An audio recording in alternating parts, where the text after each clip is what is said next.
This is Smithy.tv. Hey, I'm Kenny Robinson. I'm here breaking down the news for you. Well, baseball season's only a couple of weeks away, and if you're a Chicago Cub fan like me, it may as well be 10 years away because we're always saying wait till next year. But Blue Jay fans, unlike Cub fans, have tasted and experienced a World Series victory in the past 100 years. Even though to die-hard Blue Jay fans, it seems much longer than that since they won back-to-back. But I'm kind of worried about the Jays this year, okay? Because they're getting a lot of guys in spring training getting injuries. And the injury I'm worried most about is Kevin Pillar, or as some people say, Pillar. Kevin Pillar, if you aren't familiar, he's an outfielder, and he sneezed, and he pulled a muscle. He has an injury in his chest, and now he's on the DL. He's on a disabled list. And I'm thinking, baseball has a reputation of being soft players. We're not considered very gritty, not very tough, not compared to a hockey player. I mean, a hockey player, he'll go down, he'll block a slap shot, he'll lose an eye. What happens? He goes to the dressing room, the trainer closes up the socket where the eye used to be, and he's back on the next shift with a bloody jersey, and he's mad that the coach has cut back his time. But ball players, we're different, and especially for Blue Jays fans. There used to be a great slugger named Glen Hill, and one year he had a bizarre injury. He had a dream that, or a nightmare actually, about spiders, and he jumped out of bed and he fell and he injured himself. So he was forced to miss some time and spend some time on the DL. So I'm just thinking, is it just me, or are ball players just soft, or are they just softer now? Do they make more money now and they're nowhere near the players and the toughness they used to be? And I want to talk about tough baseball players, okay? The first ball player I knew was tough was a guy who used to play for the Boston Red Sox named Tony Conigliaro.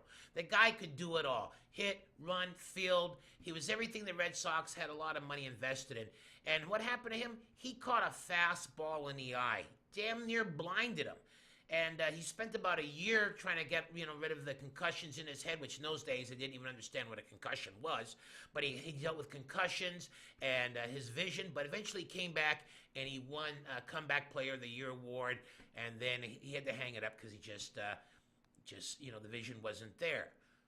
Or, Lou Gehrig, they called him the Iron Man because he played so many consecutive games, despite injuries of broken thumbs, broken fingers, broken toes, his wife's pickled eels. But he still managed to come to the ballpark and play every day.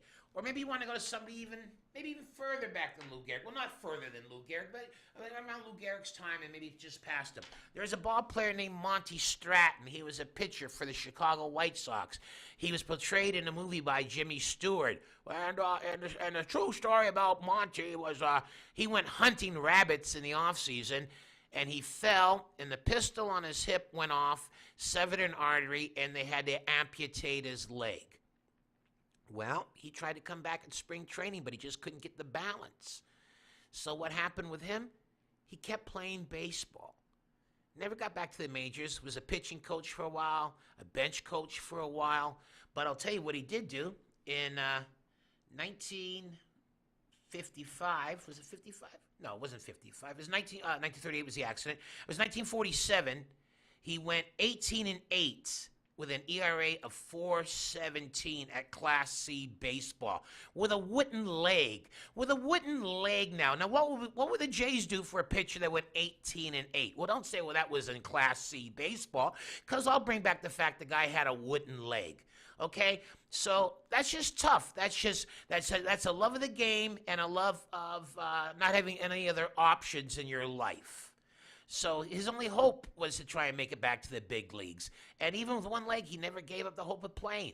So the way the Jays are looking this year, I'm thinking maybe we need to take off 2 or 3 starters, saw their legs off at the knees, fit them with something artificial, and stick them out there again.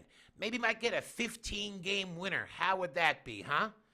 Well, anyway, if it doesn't happen that way, just remember what the old great Ernie Banks, who just passed away, used to say, let's play 2.